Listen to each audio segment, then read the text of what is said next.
Newton का प्रथम गति का नियम। पहले न्यूटन के बारे में पढ़े, दोबारा फिर पढ़ लो। सर आइजैक न्यूटन है, देखा था कि गैलीलियो 1642 में मरा था और इनका जन्म हुआ था और 1727 में मृत्यु हो गया। अंग्रेजी वैज्ञानिक थे और 3 गो नियम दिए थे गति के, जेकरा में से कब दिए थे तो 1679 में। न्यूटन के प्रथम गति के नियम इस प्रकार है। परिभाषा अगर ध्यान से देखना था, प्रत्येक वस्तु अपनी विराम अवस्था अथवा सरल रेखा में एक समान गति की अवस्था बनाए रखती है जब तक कि उस वस्तु को कोई बाहरी असंतुलित बल कार्य न करे। प्रथम नियम कहता है कि जे जैसन है वैसने रहेगा जब तक उसका जबरदस्ती से मार करके सुधारे न करेंगे, ठीक ना। जैसे धनु विराम अवस्था में है तो वैसी रहेगा जब तक कि मार खा करके नहीं सुधरता है। जो सुधरल है वो जब तक कि गलत संगत के आदमी के साथ न जाएगा वो बिगड़ेगा नहीं। तो जे आराम अवस्था में वस्तु है ओकरा बाहरी बल लगाएंगे तब वो गाड़ी चल सकता है, और जे गाड़ी चल रहा है ओकरा रोकना है तो ब्रेक लगाना होगा, नहीं बाहरी बल लगाना होगा। ध्यान दे कि विराम अवस्था क्या, तब ब्रेक फेल हो गया। तो एक समान गति अवस्था में दोनों ही शून्य त्वरण के उदाहरण है, क्योंकि विराम अवस्था के अर्थ शून्य वेग है जबकि एक समान गति अवस्था के अर्थ अचर वेग है। अतः प्रथम गति के नियम बताता है कि जब बाहरी असंतुलित बल शून्य होगा तो त्वरण वेग भी शून्य है। जब कोई बल नहीं लगेगा तो उसका त्वरण भी शून्य हो जाएगा। प्रथम गति का नियम स्पष्टीकरण रहता है, हम लोग देख लिए। खाली कर आप परिभाषा के तनकसानी के नीचे के जे जड़त्व के नियम पर काम होता है इसे बलाते की है। तो इस तरह गुना संख्या, इसीलिए इस नियम को जड़त्व का भी नियम कहा जाता है। तब जड़त्व का नियम न्यूटन के किस नियम को कहा जाता है? तो प्रथम नियम को जड़त्व का नियम भी कहा जाता है।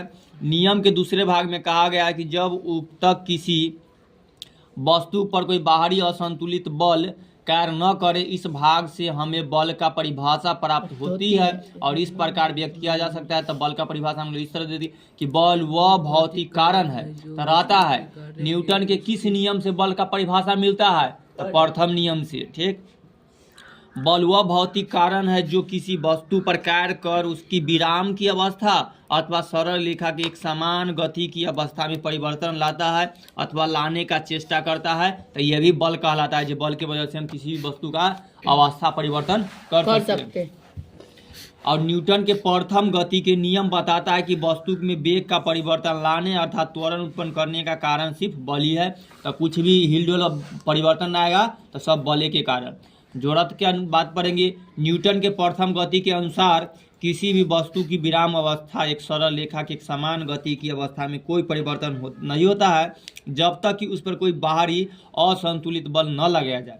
यानी कि जब तक बाहर से कोई बल न लगेगा वो काम नहीं करेगा। जैसे अभी आदित्य बल लगा कर बेंच उठा कर देख रहा था, की दिक्कत है बड़ा हिल रहा है, वो में बल लग रहा है। प्रत्येक वस्तु में एक गुण होता है, वह अपनी विराम अवस्था की एक सरल रेखा में एक समान गति की अवस्था में परिवर्तन का विरोध करे और वस्तु के इस गुण को जड़त्व कहलाता है, ठीक ना। तो कोई भी वस्तु जब वो अपने आप पर कोई बाहरी बल लग रहा है और एक समान गति अवस्था परिवर्तन के अगर विरोध कर रहा है तो इसी गुण को वस्तु का हम लोग जड़त्व कहते हैं, ठीक ना। तो जड़त्व किसे कहते हैं? तो वस्तु में परिवर्तन के जो विरोध करने में जो बल लग रहा है यही को क्या कहलाता है? तो जड़त्व। तो यह देख परिभाषा देख लो, जड़त्व क्या है? तो जड़त्व किसी वस्तु का वह गुण है जिसके कारण वह अपनी विराम अवस्था अथवा एक सरल रेखा में एक समान गति की अवस्था में परिवर्तन का विरोध करता है, ठीक ना। जैसे कि अगर हम यहाँ रख रहे हैं तो इधर से बल करती है, अगर यहाँ बल लगा रहे हैं तो कुछ ना कुछ घर्षण इस पर विरोध कर रहा है जिस वजह से रुक रहा है। अगर इधरों से वो बल लगा दिया आप कहे तो ढकला भी नहीं करेगा। तो ये सब जड़त्व के पार्ट में आ जाता है। और जड़त्व दो प्रकार के होते हैं, एक विराम वाला जड़त्व और एक गति वाला जड़त्व। विराम जड़त्व वह है, इस जड़त्व के कारण किसी वस्तु विराम अवस्था में रहने की, यानी कि वह कारण विराम अवस्था, वो चल फिर करने की बहुत ज़्यादा जोर से बल लगाएंगे तब गाड़ी ढकलाएगा। तो विराम अवस्था में है तो उसमें कौन सा गाड़ी जैसे तैस खड़ा है तो उसमें कौन सा जड़त्व लगेगा? विराम वाला, क्योंकि उसमें विराम अवस्था का क्या कि वही विरोध कर रहा है कि वह गाड़ी चले न दे रहा है। अगर गाड़ी गति में आ गया और गति के कारण वस्तु को सरल रेखा में एक समान गति की अवस्था में अपनी गति की अवस्था में बनाए रखने की प्रवृत्ति होती है, अब वो रुकना कहीं न चाहता, ढुलका दिए तो ढुलकते रहेगा। तो इनमें कौन जड़त्व आ गया है? गति वाला, क्योंकि अब रुकने पर विरोध कर रहा है कि अब रुकने न दे रहा है। ठीक। तो इस जड़त्व के कारण वस्तु एक सरल रेखा एक समान गति की अवस्था में अपनी गति की अवस्था बनाए रखने की प्रवृत्ति होती है। हम चल रहा है तो चलते दो। अब जड़त्व के बहुत सारे प्रकार हम लोग ये बोलिए कि सिक्का कार्ड का प्रयोग, कि इसके लिए कांच के बोतल के लीजिए, उसमें पानी रखल है चाहे नहीं हो, और ऊपर एगो कार्ड रख दीजिए, कार्ड पर एगो 5 का सिक्का कोई सिक्का रख दीजिए और कार्ड को झटका मार कर गिराना है, जिसके कारण हम लोग देखते हैं कि कार्ड आगे भाग जाता है और सिक्का जाकर के वही गिलास में गिर जाता है। कार्ड के आधार हटते ही सिक्का पर लगी पृथ्वी का गुरुत्वाकर्षण बल असंतुलित हो जाता है, क्योंकि आधार द्वारा इसके पर लगाए अभिलंब बल कार्य करना बंद हो जाता है और फलस्वरूप गुरुत्व बल के अधीन सिक्का गिलास में गिर जाता है, जिसके कारण सिक्का गिलास में गिर जाता है। क्योंकि बल लगा है, हम लोग उंगली से मार के मारे तो सिक्का पर नहीं मारे हैं, हम लोग किस पर मारे? कार्ड पर। तो कार्ड तो अपना गति में आ गया, लेकिन जो सिक्का था वो विराम के विरामे में है, तो वो धरामसीना गिर जाता है, सिक्का अब कार्ड भाग जाता है। उसी तरह स्ट्राइकर के है, गोटियों की समूह का प्रयोग में देखते हैं कि स्ट्राइकर के कैमरे पर, अब स्ट्राइकर से ढेर के सबसे नीचे वाली गोटी पर जब हम लोग मारते हैं तो सबसे निचली वाली गोटी शीघ्रता से ढेर से बाहर आ जाती है, परंतु ढेर की शेष गोटियां उसी अवस्था में रह जाती है और बल के ढेर से सबसे निचली वाली गोटियां का गतिमान हो जाता है, परंतु ऊपर के सब जड़त्व के कारण अपने स्थान पर बना रहता है और फिर गुरुत्वाकर्षण बल के कारण कैरम बोर्ड पर टिका रहता है, कुछ नहीं होता है उसको, खाली नीचे वाला घसकता है। ये हो गया। दैनिक जीवन में हम लोग का जो उपयोग होता है कि गाड़ी पर मोटरसाइकिल पर रहते हैं तो कभी आगे में झटका लगता है, कभी पीछे की तरफ लटक जाते हैं, तब वो में अगर पीछे की तरफ जा रहे हैं तो विराम के जड़त्व का उदाहरण, बस या रेलगाड़ी एक अचानक से चलने से उस पर खड़ा यात्री पीछे की ओर गिर जाता है, ये हो न्यूटन के प्रथम नियम में उदाहरण है। जब कोई बस या रेलगाड़ी रुकने के बाद एकाएक चलना शुरू करती है तो उस पर सवार व्यक्ति के पैरों और फर्श के बीच घर्षण के कारण पैर भी चलना शुरू कर देता है, लेकिन जबकि उसके शरीर का ऊपरी भाग जड़त्व के कारण विराम अवस्था में रहता है, इस कारण वह गति के विपरीत में झुक जाता है, क्योंकि हम लोग का सेंटर माना जाता है नाभि को शरीर के। तो जब गाड़ी चलता है तो नाभि तक के पार्ट के जो नीचे वाला रहता है से गाड़ी के साथ चलने लगता है, कमर पैर सब, लेकिन ऊपर वाला जो पार्ट होता है से आराम में रहता है, लेकिन विराम में रहता है और आराम कर रहा है ऊपर वाला, जैसे अचानक हो सकता है तो वो पीछे की तरफ झुक जाता है, यानी कि गति जिधर है ना पीछे की तरफ विपरीत दिशा में वो झुक जाता है। तो इसीलिए हम लोग बाइक पर बैठे रहते हैं, अचानक बाइक चलना शुरू करता है तो हम लोग पीछे की तरफ, क्लच और झटका से छोड़ेगा तो और पीछे की तरफ भी आएगा, अगला चक्का भी उड़ जाएगा, तो उस तरह से झंझटे में होता है। तो ये ट्रेन में है तब एकाएक खुलने लगता है, तो कोई व्यक्ति को होता है तो इस तरह के होता है। अगला देखो, कंबल से तेजी से झटके पर धूल के कण को करते हैं तो कंबल के पीटते हैं तो क्या होता है, कंबल आगे पीछे होता है लेकिन धूल के कण जैसे के तैसे वही रहता है, जिसके बाद धूल के कण विराम के जगह के धूल के कण वही स्थिर रहता है और कंबल को अलग होते हैं गुरुत्वाकर्षण बल के कारण सब धूल के कण नीचे गिर जाता है। छड़ी से प्रहार द्वारा दड़ी का धूल कण इसी तरह झाड़ा जाता है। और एक जगह देखे थे अभी वीडियो में कि वो इतना को मतलब कि जो भोज उज में करने के लिए कालीन न बिछाता है, ब्लू कलर के रहता है और ग्रीन कलर वाला, अब उसका झाड़ना है तो क्या काम किया था, एगो इतना को बांस पर वहाँ खींच रहा था और खूब डंटा से पीट रहा था, खाली खींचले जा रहा है, डंटा से पीट ले जा रहा है। देखना क्या होगा, डंटा से पीटेगा तो सब धुलकन कहाँ जा रहा है, नीचे, लेकिन वो जो खींचते जा रहा है तो क्या गति में भागले जा रहा है, तो दड़ी तो भाग रहा है लेकिन वो में जो धूलकन से कहाँ नीचे की तरफ आ रहा है, तो धराम सारा नीचे गिर रहा है, साफ होते जा रहा है। तो इस तरह से गिर जाते हैं और इस प्रकार धूलकन दड़ी से दूर अलग हो जाता है। पेड़ की शाखा को जोर से हिलाने पर पत्ता इसी तरह गिर जाता है कि जड़त्व के कारण ही वो स्थिर रहता है, और तो अपेक्षा के पके हुए फल और कमजोर शाखिया के जो पत्तियां होते हैं टूट करके गुरुत्वाकर्षण के कारण अधीन नीचे झड़ जाता है और पेड़ के पत्ता हिलते रह जाता है। कांच की खिड़की पर बंदूक से लगी हुई गोली और फेंके गए पत्थर के टुकड़े का प्रभाव इसी तरह होता है कि अगर कोई गोली मारेंगे तो छेद कर देगा, क्योंकि बहुत स्पीड में आया, और पत्थर फेंकेंगे तो चूकना चूर कर देगा, क्योंकि उसका सब पर बल लग गया पूरा शीशा पर। हाँ, ये सब परथाने नियम के एग्जाम्पल है कि कांच के जिस भाग पर गोली अति उच्च वेग से, यानी कि बंदूक के गोली के बात हो रहा है, ठीक, कि उच्च वेग से आघात यानी बहुत स्पीड में आया है तो वही भाग गोली के वेग को साझीदार होता है, जबकि कांच का शेष भाग जड़त्व के विराम के बहुत स्पीड, खाली गोली लगा वही भाग स्पीड में तो टूट गया, बाकी सब तो विरामी अवस्था में है। लेकिन उसी लिए कांच के चकनाचूर नहीं होता है, लेकिन अगर पत्थर का टुकड़ा कांच पर मारते हैं तो आघात करता है, बहुत कम वेग में धीमे से आके टकराता है, इसलिए कांच से होकर पत्थर के पार करने से पहले आघात स्थान के चारों ओर की कांच के टुकड़ों को वेग से यानी कि सब पर प्रभाव पड़ता है और पर्याप्त समय में मिल जाता है और फलस्वरूप कांच चकनाचूर हो जाता है। तो पत्थर से मारेगा तो टूट जाता है। अब हम लोग के है गति के जड़त्व के उदाहरण। अभी न्यूटन के हम लोग दूसरा नियम पर नहीं आए हैं, ठीक ना। अभी पहली ही में है गति के जड़त्व के, यही सब दोनों यही में है। अभी दूसरा उदाहरण है, उदाहरण खाली दूसरा टाइप की है, उसका पीछे टाइप वाला था, आगे टाइप वाला। चलती गाड़ी के अचानक रुकने पर उसके यात्री आगे की ओर झुक जाता है। यह न्यूटन के प्रथम नियम में उदाहरण दिया गया है कि चलती बस या रेलगाड़ी का एक रुकने पर, पहले तो अगर बस में बैठा हुआ है, ठीक ना, तो हम लोग पूरा चल रहे हैं, ठीक, लेकिन अचानक गाड़ी रुक रहा है तो नीचे में सट लगे, फिर नीचे के बाद कमर के बाद वाला सब रुक जाता है, लेकिन ऊपर वाला शरीर नहीं ना रुकता है। क्योंकि जब गाड़ी में बैठे तो हमारा पूरा पार्ट चल रहा है ऊपर से लेकर के नीचे तक में, लेकिन जब गाड़ी रुक रहा है तो खाली कमर के नीचे वाला पार्ट रुकता है, लेकिन ऊपर वाला पार्ट नहीं दे देते, वो विराम में नहीं आता है। और अचानक गति में आने के बाद रुके तो अचानक से जब आता है रुकता है नीचे वाला पाँव और ऊपर वाला गति में, तो गति में रहना चाहता है, इसीलिए आगे वाला की तरफ झुक जाता है हम लोग ऊपर वाला पार्ट। तो चलती हुई बस या रेलगाड़ी के एकाएक रुकने पर उस पर सवार व्यक्ति के पैर रुक जाते हैं, किंतु शरीर के ऊपरी भाग जड़त्व के कारण गति में बना रहता है। फलस्वरूप वह गति के दिशा में झुक जाता है। तो जिस तरफ गति था आगे की तरफ हम लोग झुक जाते थे। बाइकों पर जब हम लोग ब्रेक मारता है तो धराम सिंह जाकर ओकरा ड्राइवर से टकराता है, ठीक ना। कभी कभी बैठा होगा तो हेलमेट में जाकर मुझे टकराया होगा, अगर स्पीड में ध्यान दिया होगा बाइक में, तो इस तरह से होता है चार चक्का में। इसीलिए सबको सीट बेल्ट लगाने के लिए कहा जाता है चार चक्काओं में, ठीक ना, ताकि क्या सीट बेल्ट लगा दे, सीट बेल्ट बहुत लमड़ता है तो लमड़ेगा नहीं था। हाँ, मतलब उतना नहीं लमड़ेगा ताकि आगे टाइट, हाँ टाइट पर रहता है, मतलब लमड़ता है कुछ दूर, लेकिन उतना नहीं लेकिन कि बहुत जोर से ब्रेक मारा था जाकर धराम से तो मुड़ी वो में जा करके वो स्टेडियम में जोर से टकरा जाए, उतना ना होता है, हल्का फल्का अक्सर एयर बैग भी हाँ, आ गया है। तो ये हो गया।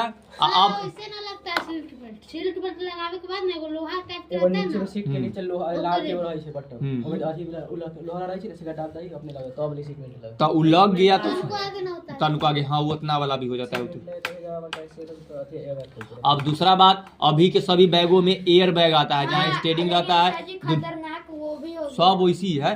तो उस तरह से अब अचानक होगा एक बार एक, तो हमें सेंसर लगा रहता है कि पीछे से उसको झटका लगा, चाहे कोई भी आगे ब्रेक रुका, एक बार एक खुलेगा, तब एक बार एक एयर बैग पूरा फूल जाएगा, तकिया के उतरा मुड़ी पर कोई रख देगा गिरेगा, तो उस तरह के पूरा फूल रहता है हवा वाला एयर बैग में। झटका आय? आगे भी खजाक देगा।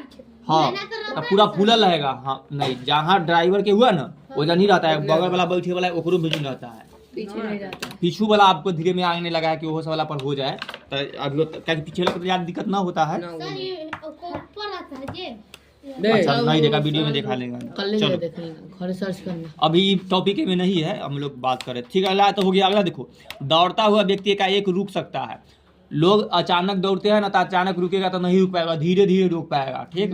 एक बार एक रुकेगा तो दूसरा दौड़ता हुआ व्यक्ति एकाएक रुक नहीं सकता है, वह कुछ समय तक जड़त्व के कारण दौड़ते ही रहेगा, वह धीरे धीरे अपने चाल को घटाता है। कम करेगा। तो इस तरह से रुकेगा, तो अचानक रुकेगा तो झटाक से ना, यानी कि चाहे कभी कभी हम लोग दौड़ रहे हैं, अचानक कुछ में जाकर टकराया तो धराम से जाकर मारेगा, पैर में रस्सी आया तो धराम से जाकर अचानक तोड़ गाड़ी की स्पीड कर दिया तो बिगा जाता है, तो ठीक ना, उछल कर जाएगा यहाँ से। फिल्म में देखिए क्या एक्शन धनुष सोच रहा है। अगला देखो, उसी तरह चलती हुई बस से बाहर कूदते समय सावधानी से आवश्यकता पूर्वक लोग कूदता है, ठीक ना। या इसके तरह ना अगर वीडियो में देखा होगा चाहे नहीं तो ध्यान दिया होगा, जब ट्रेन पर हम लोग चढ़ते हैं ना, तो ट्रेन पर तू सब खड़े रहेगा और पर जो भूजा बेचे वाला रहता है फल वो चलते गाड़ी में से उतर जाता है, ठीक ना। उतरता है तो डायरेक्ट नहीं रुकता है, हाँ कुछ दूर जिस तरफ ट्रेन चल रहा है ना धैर्य उतर के दौड़ते रहे। कहला कि जब ट्रेन में था तो ट्रेन क्या था, गति में ट्रेन था, तो उसका शरीर भी गति में था, उतरा है। अगर अचानक रुक जाता तो धराम सीना गिर जाता, तो कुछ दूर दौड़ जाता। पटरी के तरफ एक सर हम एक बार देखे थे, हाँ। जब हम रुके थे ना तो गिर गए थे। हाँ, दौड़ना पड़ता है। दौड़ना पड़ता है।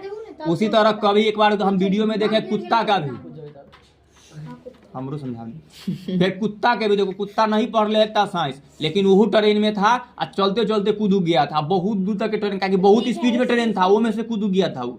अगर मान लो खाली कूदू करके उसी अपना शरीर के छोड़ देता तो उसका हालत खराब, लेकिन वो बहुत स्पीड आउट दौड़ रहा, धीरे धीरे स्टेशन पार करते बहुत दूर दौड़ा, तब धीमे धीमे अपना स्पीड तब वो अपना आपको धीमे किया इस तरह से।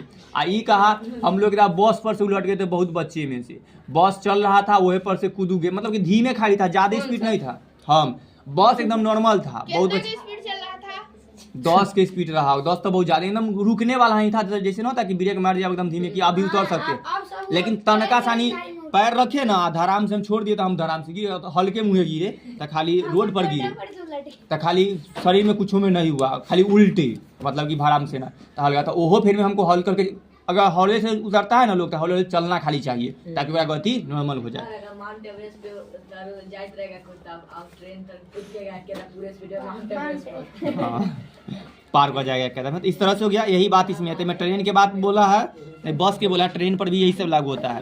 तो कभी भी ट्रेन पर से भागेगा ठीक ना, तो तनी सानी दौड़ लेना, स्कूल ग्रिल तरफ का तनका दौड़ ले, वो तो अपने दौड़ा देता है सॉरी। तो चलो पढ़ लेते क्या बोला है।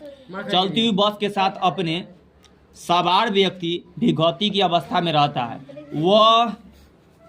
वह बस से बाहर कूदता है तो उसके पैर जमीन पर घर्षण के कारण विराम में आ जाता है, किंतु उसके शरीर का ऊपरी भाग जड़त्व के कारण गति में ही बना रहता है। फलस्वरूप वो बस की गति के दिशा में गिर पड़ता है और जख्मी हो सकता है। अतः गिरने से बचने के लिए व्यक्ति को बस की गति के दिशा में कुछ दूरी तक दौड़ करके धीरे धीरे अपनी गति को खत्म करना चाहिए। सीख गया। अगला देखो, लोग लंबी कूद या खिलाड़ी कूदने से पहले बहुत तेज दौड़ता है, ठीक ना। छलांग लगाना है कोई चीज को तो अचानक वजन जाकर छलांग लगाए तो ना, कैसे पहले पीछे बहुत दूर कूदो। तो तेज दौड़ का खिलाड़ी अपनी शरीर को गति में बढ़ाता है, यानी कि अचानक अगर वो गति बढ़ाना चाहते तो पहले धीरे धीरे गति बढ़ा। हाँ, तब पहले हम लोग को शरीर को गति में लाएंगे, ठीक ना। तो तेज दौड़ के खिलाड़ी अपने शरीर को गति बढ़ाता है, जड़त्व के कारण गतिशील अवस्था में बने रहने के कारण कूदते समय उसकी गति अधिक रहती है, जिससे वह अधिक दूरी तक के कूद सकता है, तो जिसका वजह से और लंबा दूरी वो जा सकता है। एक तो इस तरह से हम लोग को जब कूदे के है तो हेले न्यूटन पढ़ ले रहेगा, तो बिहार पुलिस में भर्ती होगा तो जब वो कूदवाता है लॉन्ग जंप हाई जंप करवाएगा तो थोड़ा कूदने के लिए पहले बहुत जोर से दौड़ेगा, और फिर हम लोग सेंटर ऑफ मास पढ़े ना होता है, तो जगह में बीच में कितना करेंगे तक तू 5 फीट कूद जाए और शरीर भी टच ना हो, समझा।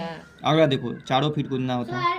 ट्रेन इधर से वो ट्रेन जा रहा है, वो इधर से था, उसके बीच में आती बैठ जाते क्या होगा? हाँ बैठ जाते थे, वो वेलोसिटी से खींचता है। हाँ खींच रहा था, लेकिन बैठ जाने से दोनों का वेग समान हो जाता है, इन्ने वाला ट्रेन नीचे वाला के कारण। अच्छा तो हम समझ गए, तू वीडियो देखा हम बता। चलो तू जे बात समझल है से बात दोबारा पूछा, लेकिन तू चलो। एक समान वेग से चलती रेलगाड़ी के में ऊपर की ओर उछाली गई गेंद उछलने वाले के हाथ में ही लौट आती है। बोला कि ट्रेन पर तू बैठे ऊपर छतरी में, ट्रेन बहुत स्पीड से चल रहा है और ऊपर में जा करके तू ऐसे गेंद को उछालेगा ना, और तू हाथे जनी रख लेगा तो फिर गेंद तोरा हाथे में आएगा, गेंद पीछे नहीं जाएगा। चलो पढ़ लेते वही गति। हाँ काहे तो हम बताने कि गति के साथ साथ वो गेंदों आगे आगे बढ़ जाता है। चलो यदि एक समान चाल से चलती रेलगाड़ी में बैठता यात्री ऊपर की ओर एक गेंद को उछालता है और अपना हाथ वहीं रखता है, तो गेंद ऊपर जाकर नीचे उसके हाथ में ही लौट आती है। इसका कारण यह है कि गति के जड़त्व के कारण यात्री एवं गेंद दोनों ही क्षैतिज वेग में समान रहते हैं, अतः गेंद उछालने के बाद भी सदैव यात्री के हाथ के ऊपर ही रहता है तथा नीचे आने पर उसके हाथ में ही आ जाती है। ठीक, नहीं समझ में आया होगा? ठीक, अब तू उछाल करके देखेगा तब समझ में आया, लेकिन कारण अगर खाली इतना लिखा है ऐसे उछाल रहा है ना तो हम गति के साथ चले गए, लेकिन गेंद जब उछाले ना तो गेंदों गति के साथ चला गया है। चुगुरता है किस लेगा छाती एकदम सीधा हम लोग फेंके। हाँ ये ऐसे सीधा उछाला ना तो हम लोग जैसे तो ट्रेन चल रहा है तो हम भी गति में है और बॉल जगह है वो भी गति है, मतलब भीगेंगे ना तो गेंद आगे जाती जाएगा। हाँ मोटरसाइकिल ट्राई करना देखते चेक मतलब पूरा पूर्ण नहीं होगा। साइकिल का ना का हल्को डेढ़ छुआ कि 10 रुपया का नहीं नहीं होगा। वो तो अथी में रहता है ना। पूरा सीधा रहना चाहिए, उसमें बहुत नियम का नहीं देगा। तोर हाथों जैसे कहते हैं सुंगते रहना चाहिए, यहाँ से फेंका इतने पर रहना चाहिए। हल्को गया तो 10 रुपया और पानी तोहर जो स्पीड है वो सेम ही रहता है, और तोहर जहाँ पर क्षैतिज के मतलब एकदम सीधा लंबत का। बाइक पर नहीं होगा। चलो मान लो ये वाला गलती था, आगे मान लो पढ़ो। गलती। तुमसे आगे जब एग्जाम्पल देंगे तब तो अच्छा से मान लिए वीडियो गलती है। बता सब सही है। नहीं तो अभी खाली डायरेक्ट मालूम होता है, तू प्रैक्टिकल देखेगा तब ना। ठीक मान लिए गलती है। मान इन्हें के बैठो, करके बता देंगे अंतिम में, तब मान लेना। बताओ। ये हटा दे रे। इधर आके बैठो। अरे तोरा केरा अरे चार्ज कम है। लाइन पर टल। आगे देखो। चार्ज कम चलती बस की दिशा बदलने से यात्री की ओर झुक जाना। बस उसमें रहते हैं या कुछ पर, क्या होता है वो घुमाता है अचानक गाड़ी को, तो हम लोग उधर झुकना चाहते हैं। इधर करो। बस जब तीखा मोड़ लेती है, यानी कि टर्निंग पर जब बस या बाइक पर से पड़ता है, 4 चक्का पर जब वो तीखा मोड़ लेती है तो उसकी गति की दिशा बदलती है, किंतु इस पर सवार व्यक्ति पहली दिशा में गति करता है। फलस्वरूप मुड़ती हुई बस में दिशा वह गिर जाता है। वह गिरने से बचने के लिए उसे डंडे इत्यादि को पकड़ना पड़ता है, इसलिए बस के सामने डंडा लगा का धक्का पकड़ लेना, क्योंकि घूमेगा अचानक तो स्पीडों में भी फेंक पड़ा है, टर्निंग भी मिला है, टकराव भी हो गया। चलो समझदार हो गया है। अरे तेरा जरत और द्रव्यमान के बारे में सुनो।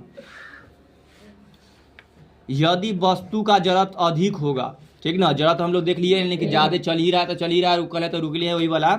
तो उसकी विराम की अवस्था या सरल रेखा के एक समान गति की अवस्था में परिवर्तन लाने के लिए अधिक बल की आवश्यकता होगी, ठीक ना। गाड़ी बहुत स्पीड है तो क्या करना होगा, बहुत बल लगाएंगे तब ना गाड़ी रुकेगा। और गाड़ी एकदम जाम में फसल है, मतलब कि कादो में, तो बहुत बल लगाएंगे तब ना निकलेगा। तो यही दोनों बात कॉपी वो घर्षण के लिए, ताकि चक्का नच रहा है तो ओकरा घर्षण न मिला तो चक्का कैसे आगे बढ़ता। ईंटा लगाए तो चक्का घर्षण के वजह, हाँ तो क्या हुआ, चक्का और ईंटा में घर्षण हुआ, यानी कि घर्षण ज्यादा हुआ तो उसको गाड़ी को आगे बढ़ने देगा। बहुत की ट्रैक्टर एकदम फंस गया था, इसी निकला था। सोचे में कांड होगा। कॉलम जी बिटिया रहने दो इसी, ना तो हम डंटर से भी कांड दिखाएंगे। वेरी गुड मच्छर मारा, ताली बजाओ इसके लिए। अब शांत हो जाओ, तो डंटा के आवाज नहीं आए, तो इसीलिए हम लोग द्रव्यमान के पारे पढ़ लेते हैं। ध्यान से सुनो।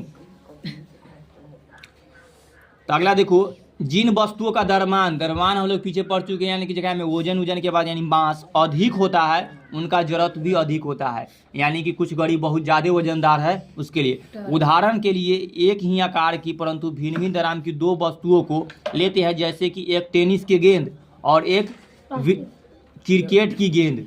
हम जान को ध्यान से क्या कहे, टेनिस की गेंद और क्रिकेट की गेंद, ठीक ना। टेनिस गेंद देखा है, लाल के क्रिकेट से भारी नहीं होगा क्रिकेट में। चलो वो वाला है, ना तो एगो खेले वाला, चलो समझ लो। खाली मान लो टेनिस की गेंद भारी होगा, सुनो, तो टेनिस के गेंद की अपेक्षा क्रिकेट की गेंद का द्रव्यमान अधिक होगा। तो टेनिस ना एगो हल्का वाला होता है, उसे बैडमिंटन में हाँ वही हम बताने में, बैडमिंटन वाला एगो टेनिस गेंद वो हल्का होता है, और क्रिकेट वाला जो गेंद होता है भारी होता है। ड्यूस जो बोल रहा था वो, तो यहाँ 180 हाँ जो क्रिकेट के गेंद बोला था, प्लास्टिक वाला गेंद नहीं समझना, वो ड्यूस गेंद कह रहा है, जो खेला जाता है स्पेशली वजनदार होता है। और टेनिस गेंद बोला है ना, वो तन्नी गो के गेंद होता है, उजला टाइप वाला होता है, जगह बैडमिंटन से मारा जाता है, वो कहाँ रहने वाले थे। हो गया, समझ लो। तो दोनों में से भारी कौन होगा, क्रिकेट वाला। हो गया। तब बोल रहा है कि टेनिस के गेंद की अपेक्षा क्रिकेट के गेंद का द्रव्यमान अधिक होता है। अब यदि हम दोनों गेंदों को जमीन पर रख कर के बराबर शक्ति से ठोकर मारे, ठीक ना, दोनों जमीन पर रख कर दोनों के बराबर मारा जा रहा है उतने, यदि दोनों गेंदों को जमीन पर आप मारते हैं, ठोकर मारते हैं, तो हम देखते हैं कि टेनिस की गेंद की गतिमान होकर क्रिकेट की गेंद की अपेक्षा बहुत अधिक दूर जाती है। इससे स्पष्ट होता है कि हल्की यानी टेनिस के गेंद की अपेक्षा भारी क्रिकेट की गेंद का विराम जड़त्व अधिक हो रहा है। ठीक, तो देख लिया कि यदि हम दोनों गेंद को जमीन पर रख करके ठोकर मारते हैं, तो हम देखते हैं कि टेनिस की गेंद गतिमान होकर के क्रिकेट की गेंद की अपेक्षा बहुत दूर जाता है। कौन सबसे ज्यादा दूर गया है? क्रिकेट के गेंद टेनिस न गया ना, देखा। यदि दोनों को जमीन पर रख करके हम ठोकर मार दे तो हम देखते हैं कि टेनिस के गेंद ना गतिमान होकर के क्रिकेट की गेंद की अपेक्षा बहुत अधिक, यानी कि क्रिकेट के गेंद जाएगा ना तो कैसे ज़्यादा दूर कौन गया, टेनिस वाला गेंद गया है। ठीक, आगे देखो, इससे स्पष्ट है कि वो हल्का है, हल्का होने के वजह से टेनिस के गेंद की अपेक्षा यानी भारी होने के कारण क्रिकेट की गेंद के विराम यानी कि जल्दी विराम में आ गया, भारी था।